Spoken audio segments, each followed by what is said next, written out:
जिला प्रशासन व श्री माता वैष्णो देवी श्राइन बोर्ड की तरफ से जो है वो स्वच्छता पखवाड़े की शुरुआत की गई थी। उसी स्वच्छता के दौरान जो है आज बाणगंगा नदी को जो है जिला प्रशासन व श्री माता वैष्णो देवी श्राइन बोर्ड के अधिकारियों ने यहाँ पर आकर साफ सफाई की। और उन्होंने इस दौरान कहा कि हर एक शख्स का जिम्मा बनता है कि साफ सफाई वो धर्म है, जो हर आदमी का एक कर्म है। इसी चीज को लेकर बाणगंगा नदी को जो है वो आज साफ सुथरा किया गया। मेरे पीछे आप देख रहे हैं कि किस तरह से माता वैष्णो देवी में जाने वाले जितने भी श्रद्धालु हैं वो यहाँ से स्नान करने के उपरांत ही जो है वो दर्शनों के लिए और भवन की ओर रवाना होते हैं। और आज जो है जिला प्रशासन रियासी व श्री माता वैष्णो देवी श्राइन बोर्ड के सहयोग से जो था स्वच्छता पखवाड़े के दौरान बाणगंगा नदी की जो है सफाई की गई। मैं आपको बता दूं कि जितने भी दर्शक देख रहे हैं, बाणगंगा नदी का एक यात्रा के दौरान अलग ही महत्व है, जहां पर स्नान करने के उपरांत श्रद्धालु जो है माता वैष्णो देवी के दर्शनों के लिए जाते हैं और जाते वक्त इसी गंगा से जो है पानी भरकर अपने घरों की ओर ले जाते हैं। उसी तरह गंगा जल स्वच्छ होता है। जिस तरह से गंगा आरती के दौरान जो है वो गंगा जल लेकर हरिद्वार से लोग आते हैं, इसी तरह से वैष्णो देवी दर्शनों के उपरांत जो है वो बाणगंगा से स्वच्छ जल लेकर अपने घरों की ओर रवाना होते हैं। एक सेंटर का भी एक प्रोजेक्ट है और इसको श्राइन बोर्ड भी थे कई सालों से वर्कआउट कर रहे हैं, परंतु जमीनी सतह पे नमामि गंगे प्रोजेक्ट और बाणगंगा को लेकर अगर बात करें, चाहे इसकी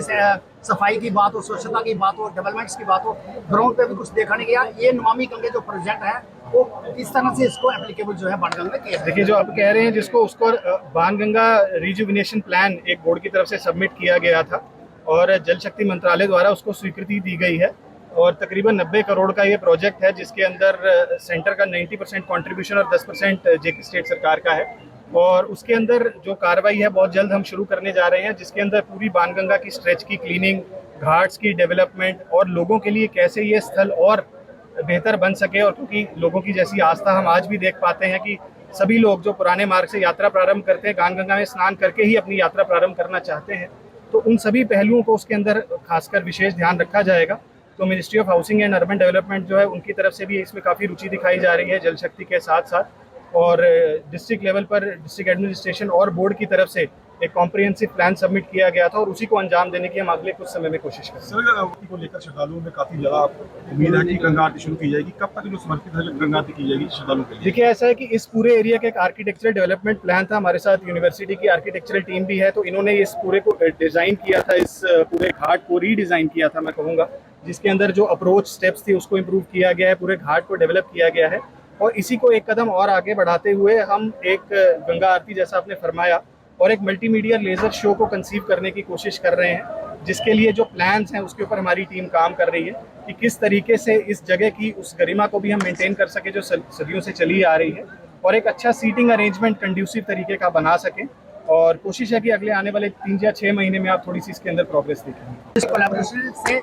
सफाई अभियान जो है बाणगंगा में चलाया गया है, लेकिन असल में हम ये मान सकते हैं कि जो ड्रेनेज जो वैष्णो देवी ट्रैक से, चाहे हम मधुपारी की बात करें, चरण पादुका की बात करें, जो भी श्राइन के बिजनेस एस्टेब्लिशमेंट्स है, चाहे शौचालय है, उनकी प्रॉपर ड्रेनेज बहुत जरूरी है। अक्सर ध्रुववासियों का ये आरोप भी है और कई बार वीडियोज भी फ्लैश हुई है कि ड्रेनेज का गंदा पानी डायरेक्ट बाणगंगा के भीतर आ रहा है। उसको पूरी तरह से ठीक करने के लिए कैसे प्रयास होंगे सर? देखिए जी, सबसे पहले तो हम आज के मुद्दे पे बात करेंगे स्वच्छता पखवाड़ा जो हम मना रहे हैं, जिसके अंदर जिला प्रशासन रियासी की तरफ से कई सारे इनिशिएटिव्स 1 तारीख से, जब से ये पखवाड़ा शुरू हुआ है तब से लिए गए हैं।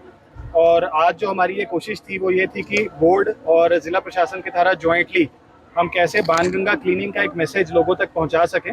आपने सही फरमाया कि बाणगंगा क्लीनिंग के बड़े सारे इश्यूज़ हैं और काफ़ी अरसे से चले आ रहे हैं, और पिछले कुछ सालों में स्वच्छ आइकॉनिक प्लेसेस में भी काफ़ी प्रयास भारत सरकार की तरफ से भी हुआ है कि कटरा के पूरे इलाके को, खास करके ट्रैक को भी हम कैसे स्वच्छ रख सकते हैं और कैसे हमें स्वच्छता के प्रति और प्रयास करने की ज़रूरत है। पर मैं समझता हूँ कि ये ना केवल जिला प्रशासन और ना केवल बोर्ड की ये जिम्मेदारी है, ये हर आम नागरिक की जिम्मेदारी है कि हम उसको साफ रख सकें। तो आज हमारी तरफ से ये अपील हमारे बहुत सारे यात्रियों के साथ भी है कि हम, गंदगी तभी फैलती क्योंकि हम गंदगी करते हैं। तो जैसा हमने आज एक प्रण लिया, एक प्लेज लिया कि हम कोशिश करें कि हम इंडिविजुअल लेवल पे अगर हम स्वच्छता बनाए रखें तो इस तरीके की जो मुहिम है उसकी जो सफलता है वो उसी से मापी जाएगी, कितने लोग हमारे सफाई अभियान में हमारे साथ जुड़ते हैं। और आज जो नारा है देश का वो यही है कि हर एक व्यक्ति एटलीस्ट 100 और लोगों को अपने साथ इस स्वच्छता अभियान में जोड़े। बहरहाल, जहाँ तक बाणगंगा की सफाई की बात रही, तो हर सप्ताह हमारी वीकली सैनिटेशन ड्राइव्स डेडिकेटेड हमारे सफाई कर्मचारी इस बाणगंगा के लिए करते हैं, और तकरीबन 30 लोगों की एक डेडिकेटेड टीम है जो इसके ऊपर हर सप्ताह काम करती है। लेकिन जैसा मैंने कहा कि काम करने के साथ साथ हमें ज़रूरी है कि हम प्रिवेंटिव मेजर्स पर ख़ास ख्याल रखें, गंदगी पर ख़ास ख्याल रखें, गंदगी ना करें।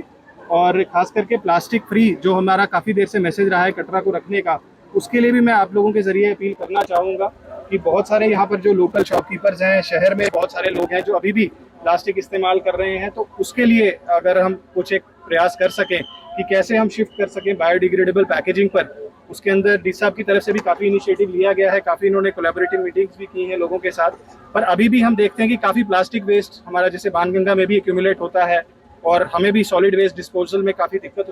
उसकी वजह से सामना करना पड़ता है। तो कोशिश करें कि इन सभी मुद्दों के ऊपर हम काम करें और हर साल ऐसा ही माननीय प्रधानमंत्री जी की तरफ से नारा रहता है कि हम स्वच्छता की तरफ बढ़ते जाएं, तो स्वच्छता पखवाड़ा उसी दिशा में एक छोटा सा कदम है। नमामि डिस्ट्रिक्ट एडमिनिस्ट्रेशन की तरफ से जो स्वच्छता पखवाड़ा कंटिन्यू में मनाया जा रहा है, उसको लेके सफाई अभियान जोरों शोरों से जारी है। बेसिकली इसको पूरी तरह से सफल करने को लेकर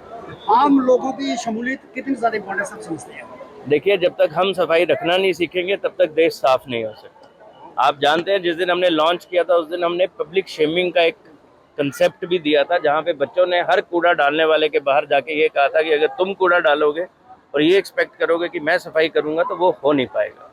आपको, आम व्यक्तियों को, आम जनता को, सारे भारत के जो वासी हैं उनको ये समझना पड़ेगा कि अगर वो थूकेंगे तो साफ भी उन्हीं को करना है, और वो थूकते रहेंगे और ये एक्सपेक्ट करेंगे कि हर आदमी आके सफाई करेगा, वो नहीं होता है। जब तक लोग साथ नहीं देंगे तब तक ना वाटर बॉडीज साफ होंगी, ना ही मोहल्ले साफ होंगे, ना ही शहर साफ होंगे, और ना ही आप अपने आप को स्वच्छ नगर या देश बना पाओ। और ना होगा, उसको काफ़ी लंबे से एक मांग और प्रयास भी किए जा रहे हैं कि एसटीपी प्लांट वहाँ पे लगाया जाएगा और कूड़े कचरे का टन का डीपीआर बन चुका है, हाउसिंग एंड अर्बन डेवलपमेंट को सबमिट हो चुका है। जो कंसल्टेंट है उसको वेट करेंगे और मुझे उम्मीद है अगर वो वेट हो जाता है और अप्रूव हो जाता है तो हम कोशिश करेंगे कि इसी पखवाड़े में उसका टेंडर या EOI लॉन्च कर दे। इन केस उसमें ज़्यादा वक्त लगता है तो we are in the process. टन को कैसे बेहतर बनाया जाए, कैसे ग्रीन बनाया जाए, कैसे उसमें जो गंदा पानी आ रहा है उसको रीप्रोसेस किया जाए, कैसे उसको स्वच्छ किया जाए और यूटिलाइज किया जाए, ताकि हम किसी भी तरीके के ग्रे वाटर को ना ही वेस्ट करें और ना ही उसको गंदगी फैलाने दें। म्युनिसिपल कमेटी की अगर मैं बात करूँ, बेस कम कटरा जो है डे बाई डे एक्सपेंड हो रहा है और